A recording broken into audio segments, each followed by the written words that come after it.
चिन्मयं नित्यं गुरुं शङ्कररूपिणम् यमाश्रितो हि वक्रोऽपि चन्द्रः सर्वत्र वन्द्यते। बन्धवगुरुपदकञ्ज कृपा सिन्धु नररूप हरि महामोहतमपुञ्ज जासु बचन रवि कर निकर जासु बचन रवि कर निकर। बधाने जय सियाराम, प्रणाम। नमामि शमीशान निर्वाण रूपं विभुं व्यापकं ब्रह्मवेदस्वरूपं निजं निर्गुणं निर्विकल्पं निरीहं चिदाकाशमाकाशवासं भजेऽहम्। રુદ્રાષ્ટકમના 8 બંધ છે એટલે અષ્ટક કહેવાય. રુદ્ર અષ્ટક, રુદ્રાષ્ટક. એટલા માટે બાપુ કે શિવ અષ્ટમૂર્તિ છે, અને જો શિવ અષ્ટમૂર્તિ હોય તો હનુમાનજી જે શિવનો અવતાર છે, રુદ્ર અવતાર, એ હનુમાનજી પણ સ્વયં અષ્ટમૂર્તિ છે. અને સુંદરકાંડમાં આપણે જોયું, અતુલિત બલધામમ હેમ શૈલાભદેહમ ધનુજવન કૃશાનમ જ્ઞાનિનામ અગ્રગણ્યમ સકલ ગુણ નિધાનમ વાનરાણામ ધીસમ રઘુપતિ પ્રિય ભક્તમ વાત જાતમ નમામિ. રઘુપતિ પ્રિય ભક્તમ વાત જાતમ નમામિ. તો શિવ અષ્ટમૂર્તિ છે, શિવરૂપી હનુમાન અષ્ટમૂર્તિ છે, જેના 8 લક્ષણ છે. તો કોઈ બાપુને પ્રશ્ન કર્યો કે બાપુ, જો શિવ અષ્ટમૂર્તિ છે, હનુમાન અષ્ટમૂર્તિ છે, તો શિવરૂપી સદગુરુ, કારણ કે ગુરુ તો બધું જ છે ને. ગુરુ તો ગુરુર બ્રહ્મા ગુરુર વિષ્ણુ ગુરુર્દેવો મહેશ્વર ગુરુ સાક્ષાત પરબ્રહ્મ તસ્મૈ શ્રી ગુરુએ નમઃ. તો એ ન્યાયે ગુરુ દેવો મહેશ્વર, ગુરુ મહેશ્વર છે, મહાઈશ્વર છે, ઈશ્વર છે. તો સદગુરુની પણ 8 મૂર્તિ હોવી જોઈએ, એના અષ્ટલક્ષણ હોવા જોઈએ. તો સદગુરુની અષ્ટમૂર્તિ કઈ, એના 8 લક્ષણ કયા? બાપુ કહે છે કે ગુરુ મહેશ્વર છે, મહાઈશ્વર.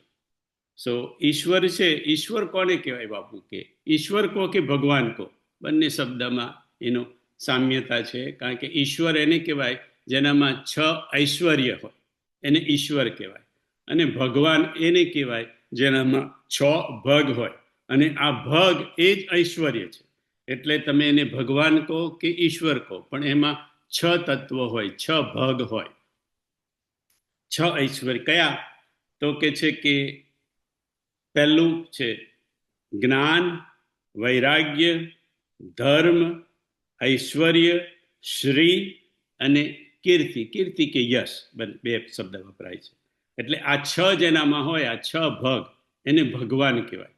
બાપુ કે જેની પાસે ધન હોય એને ધનવાન કહેવાય, કારણ કે ધન છે એની પાસે, એટલે ધનવાન. જેની પાસે બળ હોય એને બળવાન કહેવાય, કારણ કે એની પાસે બળ છે. એવી રીતે જેની પાસે ભગ હોય, આ 6 ભગ, એને ભગવાન કહેવાય. એટલે ઘણા સાધુ સંતોને, પુરુષોને પણ આપણે ભગવાન કહીએ છીએ. જેવી રીતે કે ઓશોને પણ ભગવાન કહેતા, બાપુ પણ મોટા રજનીશજીને ભગવાન. એટલે એ બધાને એમ કે મોટા મોટા મહાપુરુષોને પણ બાપુ ભગવાન કહીને, કારણ કે એ કોઈ એમની એ નથી, એ જે મહાપુરુષોમાં આ 6 ઐશ્વર્ય હોય, 6 ભગ હોય, એ બધાને જ ભગવાન કહેવાય. એટલે સદગુરુમાં આ 6 પ્રકારના એનો ભગ જે ઈશ્વરમાં છે એ સદગુરુમાં પણ છે. પહેલું, અને સદગુરુને તો આમ કહેવા કે તો ઈશ્વર કરતા પણ ઊંચું દરજ્જો આપવું પડે, કારણ કે એનો સદગુરુ તો બ્રહ્માય છે, વિષ્ણુય છે, મહેશય છે અને સાક્ષાત પરત બ્રહ્મ છે. એટલે ગુરુમાં તો આ હોય જ. એટલે બાપુ કે પહેલું ઐશ્વર્ય. બુદ્ધ પુરુષ સદગુરુ એ ઐશ્વર્ય મૂર્તિ છે, એટલે કે અષ્ટમૂર્તિ, એટલે ઐશ્વર્યની મૂર્તિ છે સદગુરુ. અને ઐશ્વર્યના 3 પ્રકાર હોય. સદગુરુમાં જે ઐશ્વર્ય છે તેનું 3 પ્રકારનું ઐશ્વર્ય ગુરુમાં છે. એક સ્વભાવનું ઐશ્વર્ય, એ લોકોનું સરળ સ્વભાવ નમન કુટિલાઈ જથા લાભ સંતોષ સદાઈ. સદગુરુનો સ્વભાવ એકદમ સરળ હોય, સરળ સ્વભાવ, એટલે એમના એક સ્વભાવનું ઐશ્વર્ય હોય. બીજું, સદગુરુના પ્રભાવનું ઐશ્વર્ય હોય. એમને પ્રભાવ પાડવો ના હોય, પણ એમનો પ્રભાવની એક પ્રક્રિયા, પ્રભાવનું એક ઓરા હોય.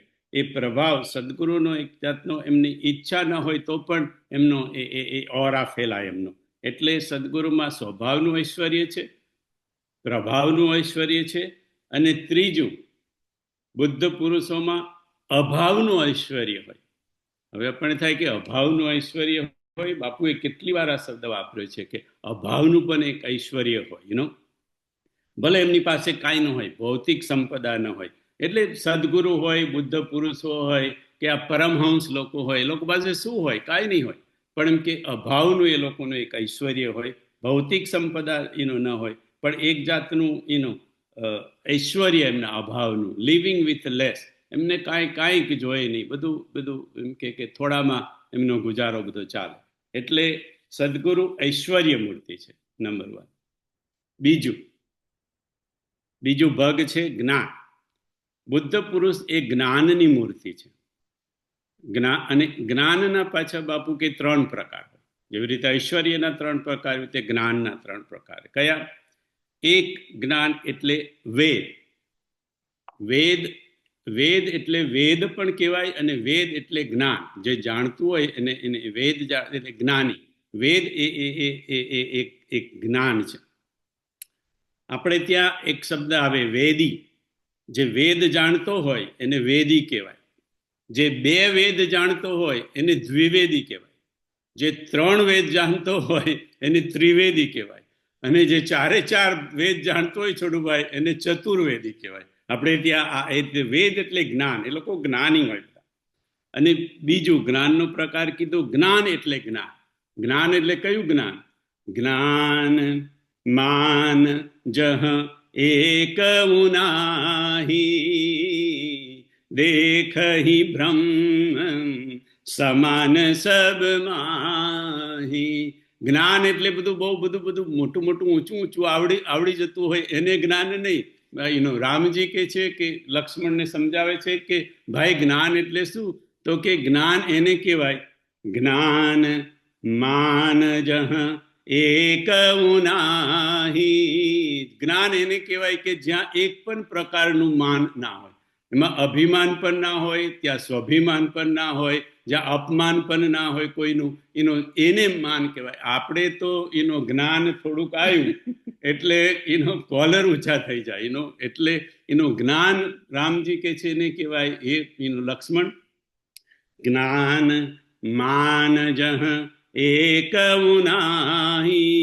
કોઈ પ્રકારનું માન નહીં, અપમાન, અભિમાન, સ્વાભિમાન કાંઈ નહીં. પણ પછી આગળ શું કીધું? દેખહી બ્રહ્મ સમાન સબ માહી. જ્ઞાન એટલે આટલું જ કે જે બધામાં બ્રહ્મને જુએ એ જ્ઞાન.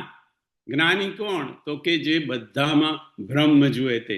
સિયારામમય સબ જગ જાની. જાનવું એટલે જ્ઞાન.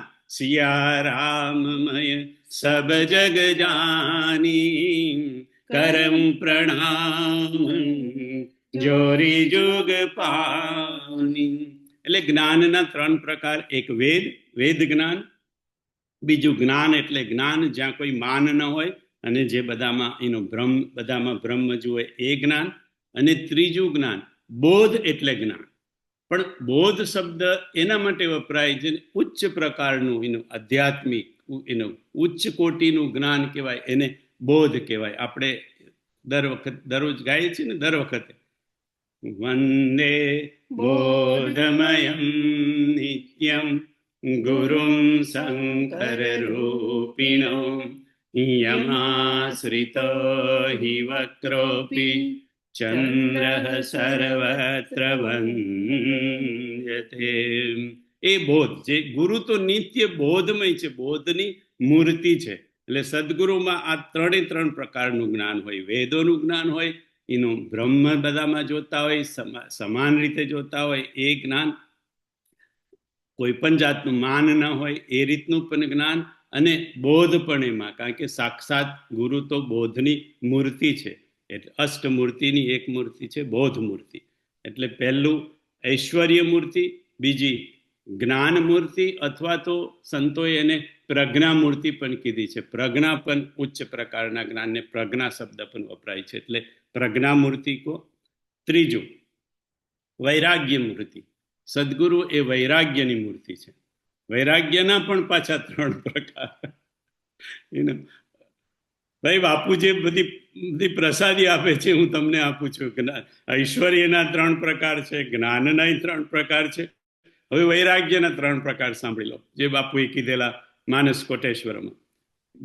વૈરાગ્ય એક શરીરનું વૈરાગ્ય, કે શરીરથી બધી છૂટે, શરીરની આસક્તિ છૂટે, શરીરની વૈરાગી બધી કહે ને એ ધીરે ધીરે છૂટે, એને શરીરનું વૈરાગ્ય કહેવાય.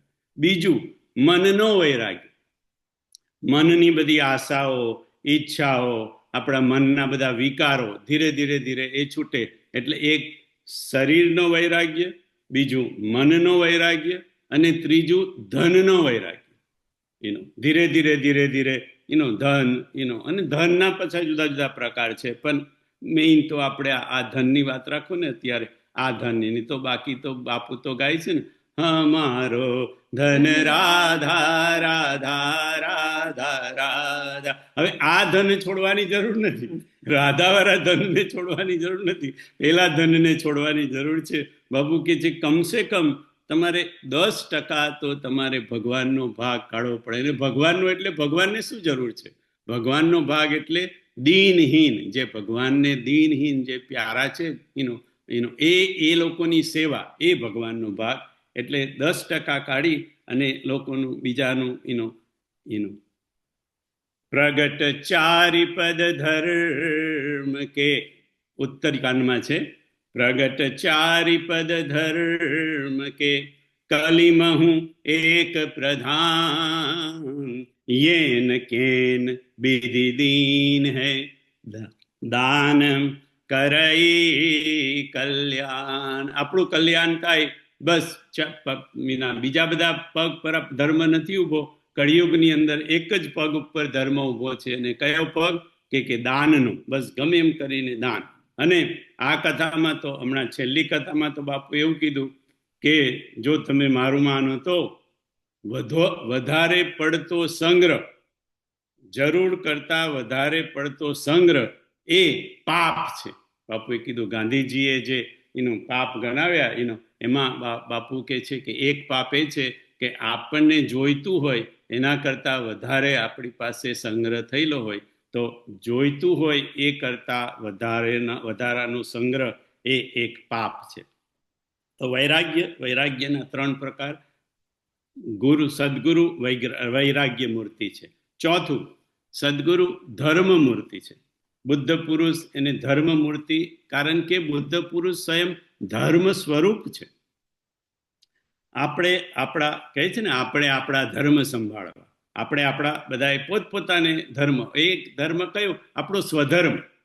સદગુરુ ધર્મની તો મૂર્તિ છે, પણ સદગુરુને પોતાનો સ્વધર્મ પણ ખબર છે, સ્વધર્મને પણ સાચવે છે. એટલે એક ધર્મ છે સ્થૂળ ધર્મ, અને બીજો ધર્મ છે સૂક્ષ્મ ધર્મ.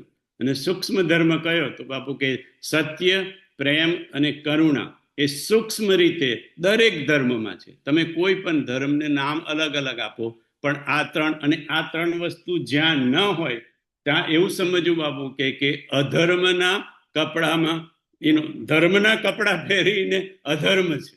એટલે દરેક જેને ધર્મ, કોઈ પણ ધર્મને જે નામ આપવું હોય તમે આપો, પણ એની અંદર આ ત્રણ વસ્તુ હોવી જોઈએ. એને ધર્મના સૂક્ષ્મ તત્વ કીધા બાપુએ, જે એમની આખી લાઈફનો સંદેશ છે, સત્ય, પ્રેમ અને કરુણા. એ કે દરેક ધર્મમાં આ ત્રણ સૂક્ષ્મ તત્વની જરૂર છે, તો જ એ ધર્મને ધર્મ કહી શકાય. અને સદગુરુ તો સત્ય એનું મૂર્તિ હોય, પ્રેમની મૂર્તિ હોય ને કરુણાની મૂર્તિ હોય, એટલા માટે સદગુરુ ધર્મ મૂર્તિ પણ છે. પાંચમું, સદગુરુ શ્રી મૂર્તિ છે. શ્રીના જુદા જુદા અર્થો છે. શ્રીનો એક અર્થ લક્ષ્મી પણ થાય છે, શ્રી એટલે શોભા પણ થાય છે. એટલે બુદ્ધ પુરુષ શ્રીની મૂર્તિ છે, શોભાની મૂર્તિ છે, લક્ષ્મીની મૂર્તિ છે. અને શ્રી આવે ને ત્યાં થોડુંક અપકીર્તિ, થોડું અપયશ ને એવું બધું પણ જોડે જોડે આવી જાય. બુદ્ધ પુરુષને એ પણ સહન કરવું પડે છે. છઠ્ઠું, યશ. સદગુરુનો બુદ્ધ પુરુષોનો એક યશ હોય, પણ હમણાં કહ્યું હોય કે યશ હોય ત્યાં અપયશ પણ એમ કે આવી જાય. એટલે સદગુરુ તો યશની મૂર્તિ છે, પણ ક્યારેક ક્યારેક એમને અપયશ પણ સહન કરવો પડે છે. તો આ 6 વસ્તુ, 6 ભગ, 6 ઐશ્વર્ય જે ભગવાનમાં છે એ તો સદગુરુમાં હોય. પણ સદગુરુ તો વિશેષ છે ને, કારણ કે સદગુરુ તો બ્રહ્માય છે, વિષ્ણુય છે, મહેશય છે, અને સાક્ષાત પરત બ્રહ્મ છે. ગુરુ ગોવિંદ દોનો ખડે, કાકો લાગુ પાય બલિહારી, મેરે સદગુરુ કી ગોવિંદ દિયો બતાય. કારણ કે સદગુરુની સ્થિતિ તો એના કરતા ઊંચી છે. એટલે સદગુરુ એમાં બીજા 2 લક્ષણો, 2 મૂર્તિ બાપુ કે હું આ ઉમેરું છું. એક, સદગુરુ સંવાદ મૂર્તિ છે. બુદ્ધ પુરુષ, સદગુરુ એ બધા સાથે કેવળ સંવાદ જ કરે. ક્યારેય કોઈ સાથે વિવાદ નહીં, ક્યાંય કોઈ અપવાદ નહીં. વિવાદની કે અપવાદની જ્યાં પરિસ્થિતિ ઊભી થાય ત્યાં સદગુરુ અને બુદ્ધ પુરુષ મૌન થઈ જાય, ચૂપ થઈ જાય. પછી આગળ ખુલાસા પણ નહીં. તમે જેટલા વધારે ખુલાસા કરો એટલું તમને સામેવાળો તમને વધારે કરે. ખુલાસા પણ ચૂપ થઈ જાય. તમારે પછી બાપુએ તો આખી એક વાર્તા કીધી હતી, તમે બધા સાંભળેલી છે, એટલે ફરી કીધું કે ભાઈ એક યુવાન સ્ત્રીને બાળક થયું, લગ્ન નહોતું થયું, એટલે એને થયું કે હવે શું કરવું એમ કે. એટલે બધી પછી હવે ખબર તો પડી જાય ને, એટલે બધાને ખબર પડી ગઈ. એટલે પછી બધા પૂછ્યું કે આ બાળકનો પિતા કોણ છે એમ કે. તો એટલે કે એને જો કીધું કે જો મારા એનું નામ આપીશ તો એમ કે પિયુનું, તો એને બધા મારી નાખશે. એટલે કે છે કે આ પેલા એમ કે પેલા સાધુ બેઠેલા છે ને નદીને કિનારે, એ જે રહે છે ને એ આ દીકરાના. એટલે એ લોકો તો એટલા બધા ગુસ્સે થયા, ગામવાળા લાકડીઓ લઈ લઈને ત્યાં આગળ ગયા, કેટલા બધા સાધુને માર્યા ત્યાં, કેટલું બધા ન કહેવાના શબ્દો કીધા. અને સાધુ કે છે, ઓ આ બાળક મારું છે, લાવો તો મને એમ કે હું એને મોટું કરીશ, હું જે ખાઈશ એને ખવડાવીશ એમ કે હું ભીખ માગીને લાવું છું તો એમ કે થોડું દૂધ માગી લાવીશ ને એમ કે બાળકને મોટો કરીશ. થોડા વર્ષો થોડો વખત થયો અને પેલી દીકરીને ખૂબ જ દુઃખ થયું કે મારે લીધે સાધુને એમ કે માર પાડવો, એનો હાથ વળ્યો, અપયશ સહન કરવો પડ્યો. એટલે પછી બધી કબૂલાત કરી લે છે મા બાપ આગળ. અને મા બાપ પછી ગામને ભેગું કરે છે ને બધું કહે છે. અને બધા એમ કે પછી સાધુની ત્યાં આગળ માફી માંગવા જાય છે. તો કે પછી કે છે કે ના, આ નહીં, તમારું નથી, આ બાળક તો એનું છે. એમ એ બાળક એનું છે, લો એમ કે બાળક. કોઈ જાતનો કોઈ ખુલાસો નહીં, કાંઈ નહીં. સાધુ સંવાદ જ કરે, બુદ્ધ પુરુષ સંવાદ કરે. વિવાદ કે અપવાદની વાત આવે ત્યાં એ ચૂપ થઈ જાય, મૌન થઈ જાય. તો બુદ્ધ પુરુષ, સદગુરુ એ સંવાદ મૂર્તિ છે. અને 8મું છેલ્લું, બુદ્ધ પુરુષ અને સદગુરુ એ સ્વીકારની મૂર્તિ છે. જે કોઈ પરિસ્થિતિ આવી એનો સ્વીકાર, જે કોઈ વ્યક્તિ આવી એનો સ્વીકાર, જે કંઈ જીવનમાં કોઈ પણ ઘટના ઘટી, સારી નરસી, એ બધી જ બધી ઘટનાઓનો સ્વીકાર. એટલે સદગુરુ એ સ્વીકારની મૂર્તિ છે. અને હમણાં માનસ મહામંત્રમાં તો બાપુએ આ કોટેશ્વરમાં તો નહોતું કહ્યું, પણ મહામંત્રમાં તો કહ્યું કે સંવાદ અને સ્વીકાર એ બંને મહામંત્ર છે. અને આ વારે ઘડીએ બાપુ એટલા માટે કે છે છોડુભાઈ કે આ આપણે જીવનમાં લાવવાની જરૂર છે. સંવાદની બહુ જરૂર છે અને સ્વીકારની બહુ જરૂર છે. અને મને તો એવું લાગે છે કે આપણા ઘરના જીવનમાં જ આ બેની બહુ જરૂર છે, સંવાદની અને સ્વીકારની. આપણે સૌથી વધારે પ્રોબ્લેમ સંવાદમાં અને સ્વીકારમાં થતા હોય તો ઘરમાં જ થાય છે. ઘરમાં એટલે પતિ પત્ની એકલા નહીં, પણ આપણા બાળકો હોય, આપણા ભાઈ બહેનો હોય, આપણો જે પરિવાર હોય, આ મોટે ભાગે આ પ્રોબ્લેમ સંવાદના અને સ્વીકારના, આ પરિવારના જ પ્રોબ્લેમ છે. એટલે જ કદાચ બાપુ વારે ઘડીએ આ તો માનસ કોટેશ્વરમાં કીધું, રાઈટ, પછી અહીંયા તો માનસ મહામંત્રમાં તો કેટલું બધું કીધું આના માટે. એટલા માટે અને એમને કીધું કે આ 6 ભગતો ઈશ્વરના છે, એ તો શાસ્ત્ર કહી ગયા છે. આ 2 તો હું મારા સદગુરુની કૃપાથી ઉમેરું છું. એટલે આ બાપુએ એમના ગુરુની કૃપાથી આ 2 તત્વ ઉમેરેલા છે, 2 મૂર્તિ સદગુરુની, એક સંવાદ મૂર્તિ અને બીજી સ્વીકાર મૂર્તિ. એટલે જાણવાનું તો ખરું, પણ એ જાણવા જોડે જોડે બાપુ કદાચ આપણને મેસેજ આપવા માંગે છે કે તમે પણ તમારા જીવનમાં સંવાદ જેટલો બને એટલો લાવો અને સ્વીકાર જેટલો બને એટલો તમે જીવનની અંદર એને લાવો.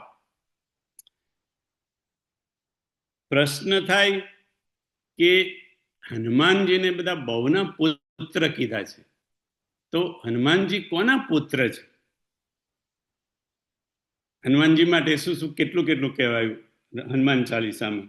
શંકર સુવન કેસરી નંદન અંજની પુત્ર પવન સુત નામમ.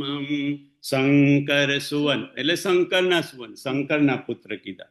શંકર સુવન કેસરી નંદન એટલે કેસરીના નંદન એટલે કેસરીના પુત્ર કીધા. પછી આગળ કીધું અંજની પુત્ર એટલે અંજનીના પુત્ર કીધું. અને પવન સુત નામ પવનના પુત્ર કીધા. તો આ હનુમાનજી ખરેખર પુત્ર કોણા છે? તો બાપુ કે છે કે જુદી જુદી કથાઓમાં જવું પડશે. એક તો વાલ્મીકી રામાયણમાં જઈએ. બાપુ કે વાલ્મીકી રામાયણમાં શું કીધું છે?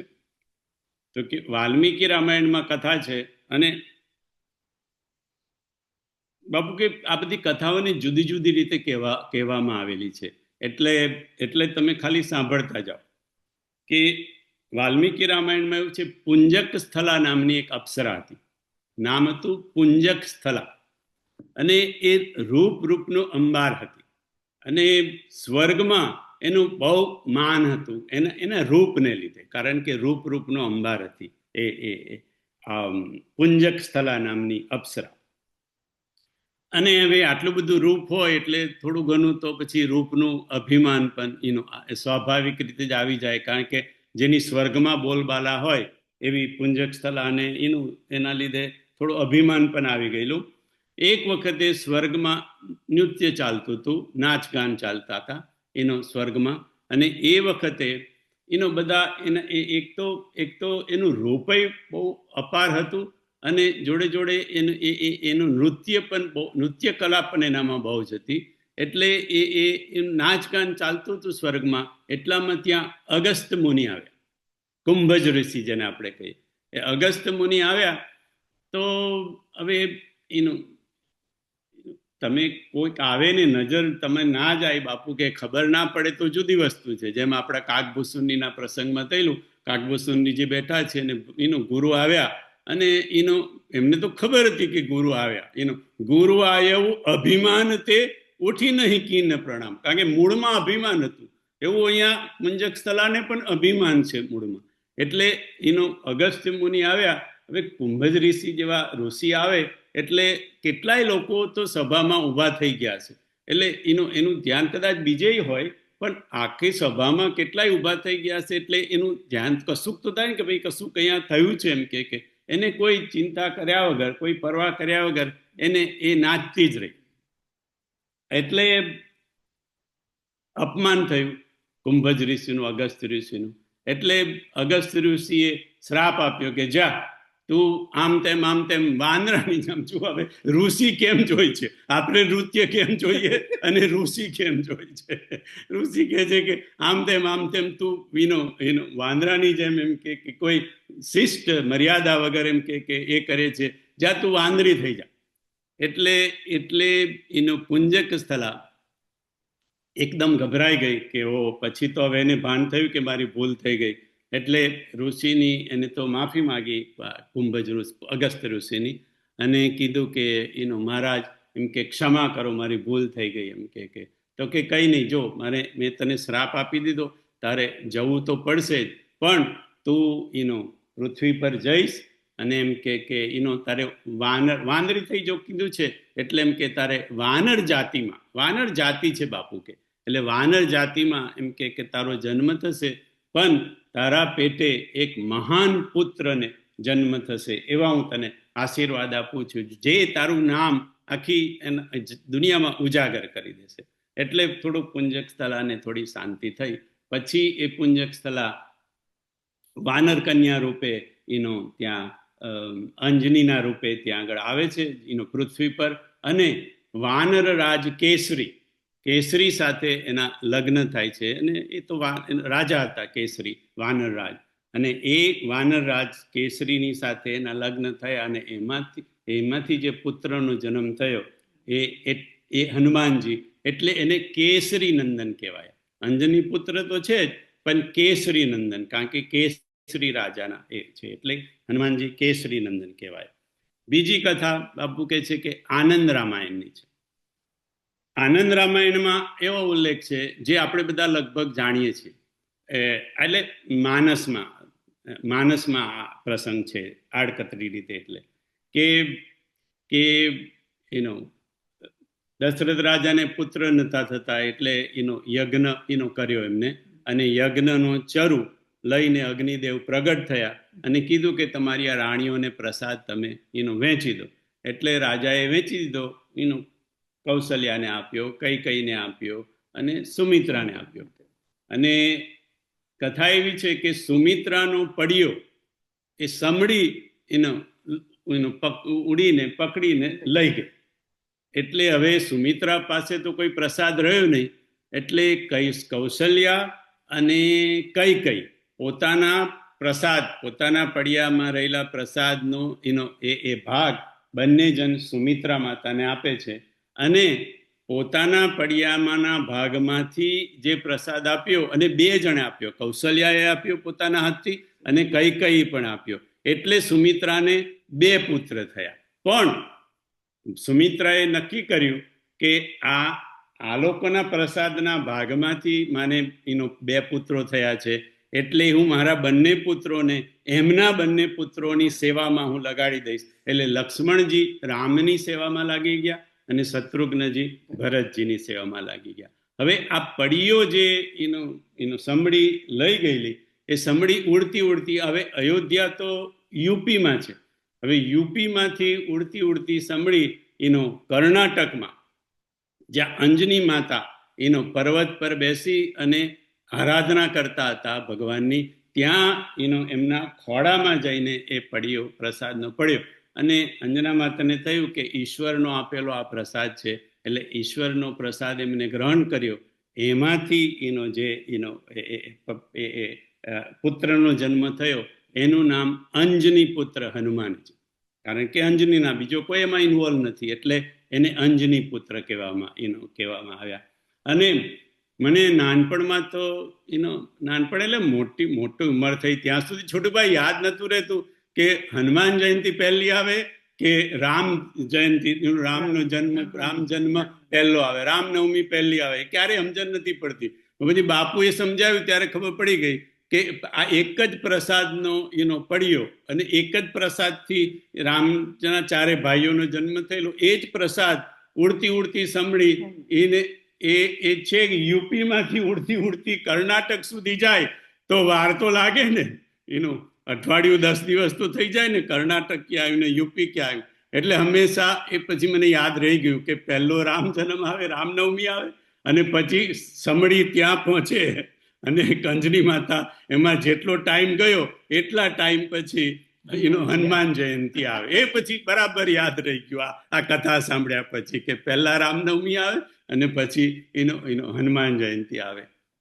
એટલે આનંદ રામાયણમાં અંજની પુત્ર કહેવાયા હનુમાનજી, કારણ કે અંજનીથી એમનો જન્મ થયો, પ્રસાદની ખીરથી એમનો જન્મ થયો. એટલે ત્રીજી કથા આવે છે શિવ પુરાણની અને મહાદેવની. એ તો મેં તો શિવ પુરાણ નથી વાંચ્યું છોટુભાઈ, આપણા ઠાકોરે વાંચેલું હશે આ તો બધું, પણ બાપુએ કીધી. પણ આમાં શું છે, બાપુ કે જુદી જુદી કથાઓ જુદી જુદી રીતે બધી બધામાં લખાયેલી છે એટલે હું તમને એનો બધાનો સાર કહું છું. બાપુ કે છે કે અંજના એ અહલ્યા અને ગૌતમની પુત્રી હતી. એ તો આપણે બધા જાણીએ છીએ કે અહલ્યા અને ગૌતમની પુત્રીનું નામ અંજના. અને અંજના કે અંજની કહો, એ બડ મોટી શિવ ભક્ત હતી, એક શિવની ખૂબ આરાધના કરતી હતી. એટલે શિવ પ્રસન્ન થયા અંજની ઉપર અને કીધું કે એમ કે હું તારા પર એમ કે પ્રસન્ન છું, એમ કે તું કઈ ને કઈ માગ. પણ અંજની માતાએ અંજનાએ કંઈક માગ્યું નહીં, બસ મને તો તમારી કૃપા જોઈએ, અંજના માતા કે છે. તો શિવ કે છે ભલે. પછી રામજીએ અવતાર લીધો. શિવ તો સતયુગમાંથી છે, ત્રેતાયુગમાં રામ આવ્યા.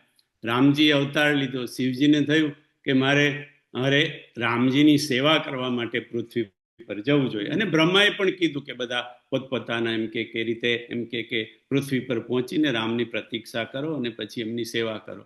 એટલે શિવજીને થયું કે મારે એમ કે રામની સેવા કરવા જવું છે. તો કે કેવી રીતે જવું, એમ કે તો કેમ કે મારે જન્મ લેવો પડે પૃથ્વી પર જવું હોય ને રામની સેવા કરવી હોય તો. એટલે પછી એમને અંજના યાદ આવી. એટલે શિવજીએ વાયુને બોલાવ્યા અને વાયુને આમાં બાપુ કે જુદી જુદી સ્ટોરી છે, પણ એક કથા પ્રમાણે વાયુને મંત્ર આપ્યો કે તમે આ મંત્ર એમ કે એના કાનમાં જઈને અંજનીના કાનમાં જઈને કહેજો. એટલે એમ કે એનાથી એને પુત્રની પ્રાપ્તિ થશે. અને મારે એમ કે શિવ હનુમાન થઈ અને મારે રામની સેવા કરવી છે. તો આ ઘટનામાં વાયુ એ સાક્ષી થયા અને એને થોડાક મદદગાર પણ થયા. કારણ કે શિવજીએ કહ્યું, વરદાન આપ્યું, સીધે મંત્ર આપ્યો. એ પવને જઈને અંજનીના કાનમાં જઈને કહ્યો અને એમાંથી જે પુત્રનો જન્મ થયો એનું નામ એક હનુમાન, બીજું શંકર સુવન. કારણ કે શંકર શિવજીના પ્રસાદથી, શિવજીની કૃપાથી, શિવજીના મંત્રથી જન્મ થયો એટલે શંકર સુવન.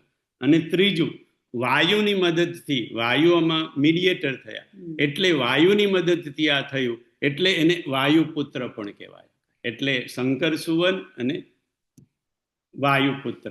અને બીજું કે ખુદ શિવ ને પોતે હનુમાનજી બનીને એની સેવા કરવી હતી.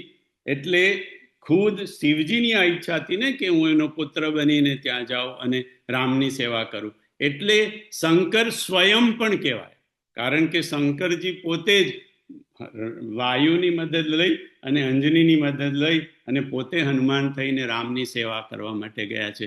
એટલે ઘણી જૂની પ્રતોમાં બાપુ કે એવું પણ આવે છે, શંકર સ્વયં કેસરી નંદન તેજ પ્રતાપ મહાજગવંદન. એટલે હનુમાનજી શંકર સુવન પણ છે અને શંકર સ્વયં પણ છે. શિવ એ ધર્મરૂપી વૃક્ષના મૂળ છે, આપણે બધા જાણીએ છીએ. આઈ થિંક અરણ્યકાંડમાં આવે છે, મૂલમ ધર્મતરો વિવેક જલદે પૂર્ણેન્દુમાનંદદમ વૈરાગ્યાંબુજ ભાસ્કરમ રદધન દ્વાંતાપહમ તાપહમ. શું છે? મૂલમ ધર્મતરો. એનો શ્લોકનો અર્થ એવો થાય છે, મૂલમ ધર્મતરો. શિવ, તમે ધર્મનું મૂળ છો. મૂળ ધર્મ, જેને આપણે સનાતન કો, જે ધર્મ કો, પણ ધર્મનું મૂળ એ શિવ છે. મૂલમ ધર્મતરો વિવેક જલદે પૂર્ણેન્દુમાનંદદમ. શું અર્થ? વિવેક જલદે. વિવેક જલદે એટલે સમુદ્ર, સાગર. વિવેક રૂપી સાગર માટે હે શિવજી તમે પૂર્ણેન્દુ, પૂર્ણ ઇન્દુ, પૂર્ણિમાના ચંદ્ર રૂપી છો, અને સિંધુને, વિવેકના સાગરને તમે આનંદ આપનારા છો. વિવેક જલદે પૂર્ણેન્દુમાં નંદદમ, આનંદ આપનારા છો. આગળ શું કીધું? વૈરાગ્યાંબુજ ભાસ્કરમ. વૈરાગ્યાંબુજ ભાસ્કરમ. વૈરાગ્ય અંબુજ, વૈરાગ્ય રૂપી કમળને, ભાસ્કર એટલે સૂર્ય, તમે વૈરાગ્ય રૂપી કમળને ખીલાવનાર તમે સૂર્ય રૂપી છો. વૈરાગ્યાંબુજ ભાસ્કરમ રઘગન ધ્વાંતાપહમ તાપહમ. અઘગન, અઘ એટલે પાપ, પાપ રૂપી સમૂહને તમે એનો બાળનારા છો, અને ત્રણે તાપોનો, તાપહમ, ત્રણે તાપોનો તમે નાશ કરનારા છો. આ શિવની એક એક એક પૂજા છે. તો બાપુ કહે છે કે ધર્મનું મૂળ શિવ છે. તો જીવનું મૂળ શું છે? જીવ અને શિવ, બરાબર. અને શિવ જો ધર્મનું મૂળ હોય તો એનું જીવનું મૂળ શું? એટલે કે આપણા શરીરનું મૂળ શું? જરા ધ્યાનથી સાંભળજો, કારણ કે અનિલ કુમાર, તમે જરા બરાબર એ કરજો, કારણ કે પછી નહીં તો આપણે, નરેશભાઈ, ત્યાં ચર્ચા થઈ હતી આ ટાઈપની વોશિંગ્ટનમાં, અને પછી અનિલ કુમાર મને કહે છે કે કાકા, તમે અમારા મગજને તો ચક્રાવે ચડાયું, હજી અમે ચક્કર અમારા હજી તો ચક્રાવાજી પત્યા નથી, કારણ કે આપણે થોડી ચર્ચા એવી અને પેલો જીયાની પણ સાંભળતો હતો, પ્રાણ પ્રાણ કે, એટલે એ ટાઈપની થોડી ચર્ચા છે. પણ એટલી બધી આપણે ડિટેલમાં નથી જવું. ખાલી બાપુએ પૂછ્યું કે શરીરનું મૂળ કયું? જીવનું મૂળ, શરીરનું મૂળ કોને કહેવાય? તો સૌથી પહેલા આપણને મનમાં જવાબ આપે કે આત્માને કહેવાય. તો બાપુ કે નહીં, આત્મા તો એ પરમાત્માનો અંશ છે, અને આત્મા અલગ છે અને શરીર અલગ છે. એટલે એમ કે એનું શરીરનું મૂળ એ આત્મા નથી. આત્મા તો મરતો નથી, બળતો નથી, ભીજાતો નથી. આખી ગીતા એ બધું એની ચર્ચા કરી કે આત્મા કેવો હોય. એટલે આત્મા એ શરીરનું મૂળ નથી. શરીરનું મૂળ, બાપુએ કીધું કે શરીરનું મૂળ છે પ્રાણ. પ્રાણ એ શરીરનું મૂળ છે, અને પ્રાણ એ શરીર અને આત્મા એ બેની વચ્ચેની સાંકળ, કડી, એ પ્રાણ છે. એક બાજુ શરીર, એક બાજુ આત્મા, અને વચ્ચેની કડી એને પ્રાણ કહેવાય. એ પ્રાણ એ કડી છે. જો એ પ્રાણ ઉડી જાય, આપણા એમાંથી, શરીરમાંથી પ્રાણ ઉડી જાય, તો પછી શરીર છૂટું, એટલે મૃતક શરીર રહી જાય, અને આત્મા છૂટો પડી જાય. આત્મા તો પરમાત્મા તરફ જતો રહે એનું, અથવા તો હજી તો જીવાત્મા, જીવ ઉપર લાગેલો હોય તો બીજું શરીર ધારણ કરે, પ્યોર થઈ ગયો હોય તો પરમાત્મા જતો રહે. પણ આત્મા અને શરીર બેની વચ્ચેની કડી છે પ્રાણ, અને એ મૂળથી, શરીર મૂળથી પ્રાણ દ્વારા એમ કે આત્માને આપણું શરીર એ રહ્યું છે. એટલે આપણા આત્માને આપણા શરીર જોડે રાખવો હોય, એ શરીરની અંદર રાખવું હોય, તો મૂળ્યું છે પ્રાણ. જો પ્રાણ ગયો તો પછી આપણું શરીર છૂટું પડી જાય, અને આત્મા છૂટો પડી જાય. પણ પ્રાણ 5 છે, પંચ પ્રાણ.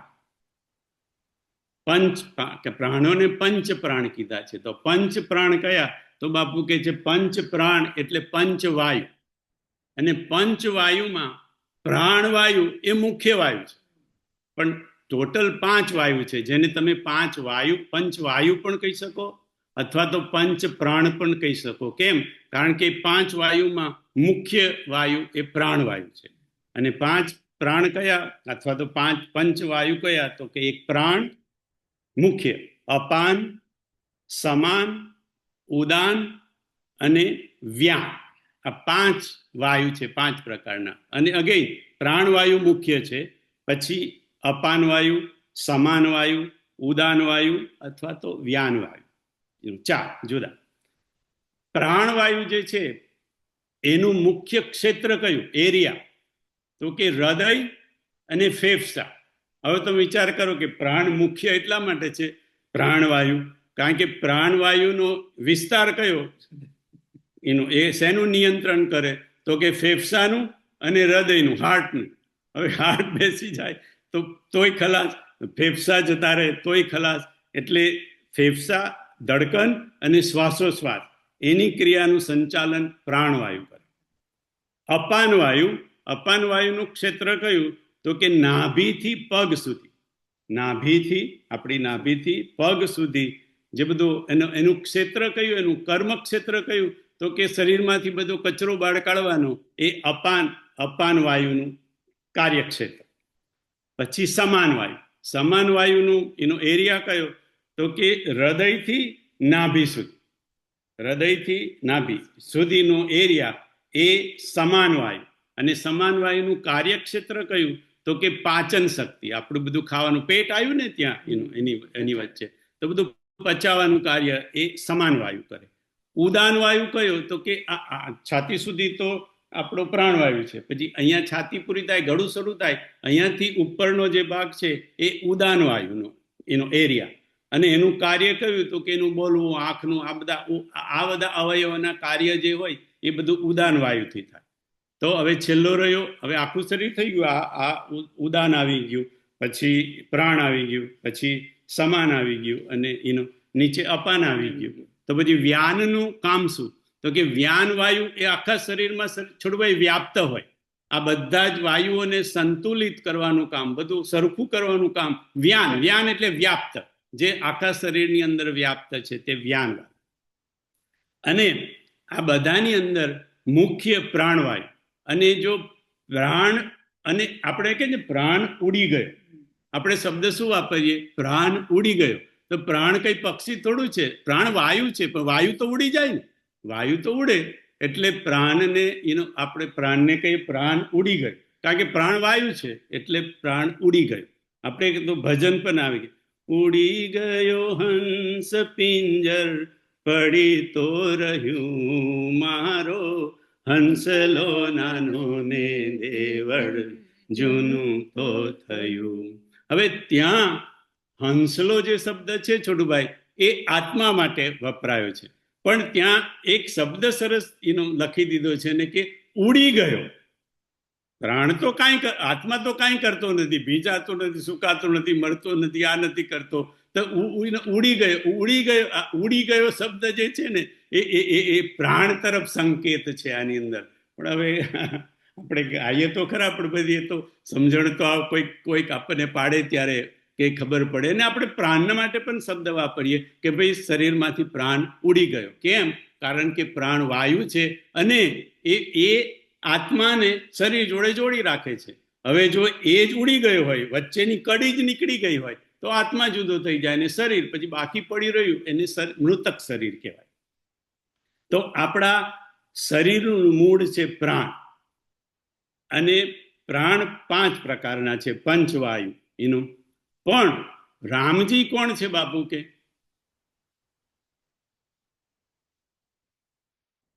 प्राण के जीव सुख के सुख राम, तुम बिनु तात सोहात गृह जिनहि तिन्हि विधि बाम. વશિષ્ઠજી રામજીને કહે છે, એનો પ્રાણ પ્રાણ કે રામજી તમે પ્રાણ કે તમે પ્રાણોનાય પ્રાણ છો. હવે આપણા પ્રાણ આપણા આત્માને શરીર સાથે જોડી રાખે, પણ એ પ્રાણનાય પ્રાણ પાછા છે રામજી.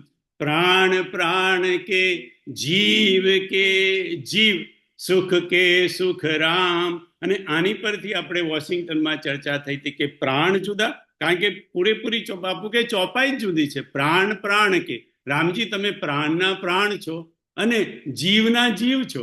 એટલે બાપુ કે પ્રાણ જુદું છે અને જીવ જુદો છે. કારણ કે સ્પષ્ટ વશિષ્ઠજી જેવા થોડા કઈ ભૂલ કરે. વશિષ્ઠજી બોલ્યા છે રામ તમે પ્રાણના પ્રાણ છો અને જીવના જીવ છો. એની પરથી બાપુએ ચર્ચા કરી હતી, જેની આપણે ગઈ વખતે ચર્ચા કરી. પ્રાણ કે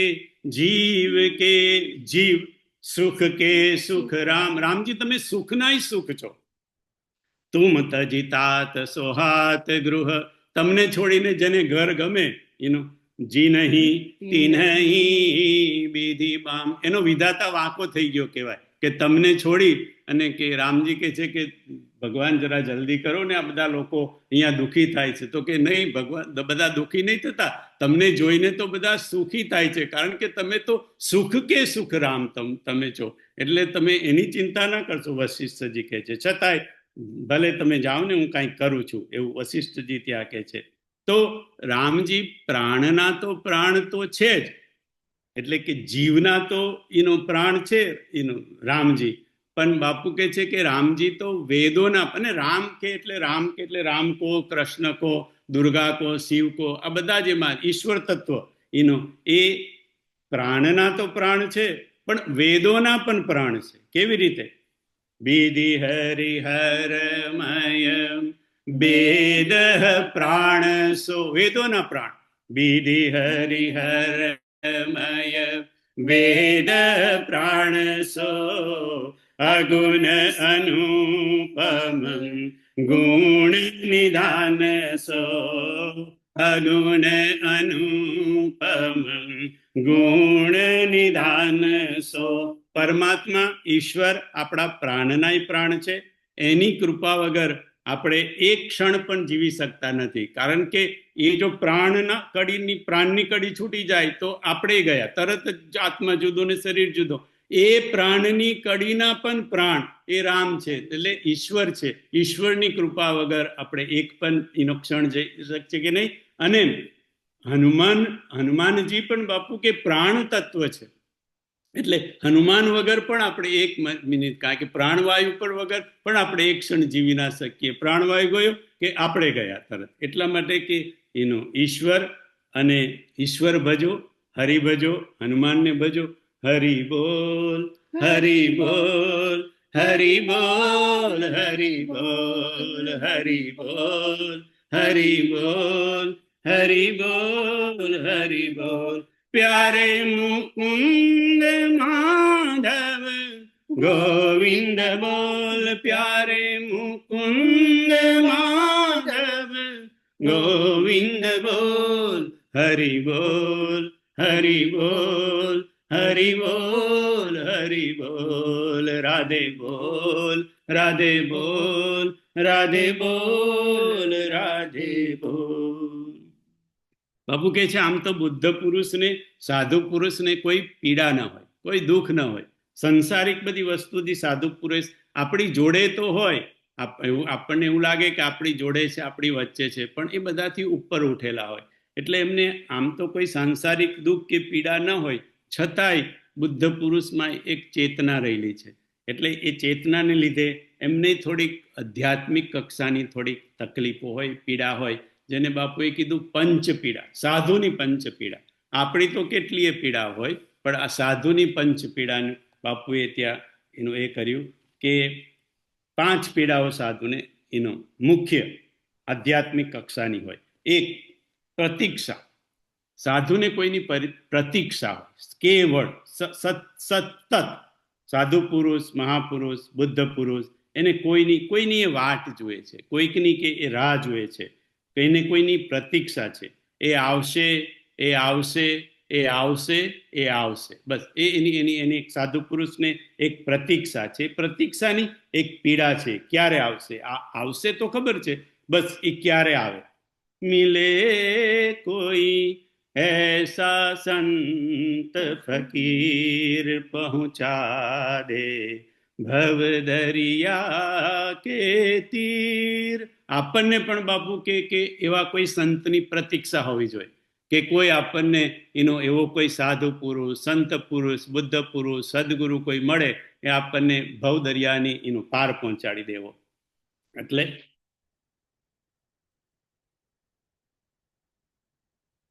આ પંચ પીડાની વાત આપણે એનું આવતા એનું ગુરુવારે કરીશું. અને એમાંય થોડીક બધાને પીડા ન પડે, સાંસારિક પીડા બધાને ન પડે છોટુભાઈ, એટલા માટે આવતા અઠવાડિયે આપણે 6 વાગે સત્સંગ રાખીશું. કારણ કે સંસારિક પીડા કોઈને પડવી ના જોઈએ, કારણ કે ગરબા શરૂ થાય છે. એટલે આપણે એના માતા પાસે આપણે ન જઈ શકીએ, પણ માતાને આટલું તો આપણે આદર આપી શકીએ કે થોડા વહેલા ભેગા થઈશું અને થોડુંક વહેલું પૂરું કરી દઈશું, તો બધા એનું માતાના ગરબા ગાવા માટે એનું જઈ શકે. તો આવતા ગુરુવારે આપણે 6 વાગે ભેગા થઈશું. બધાને મારા જય સિયારામ, પ્રણામ.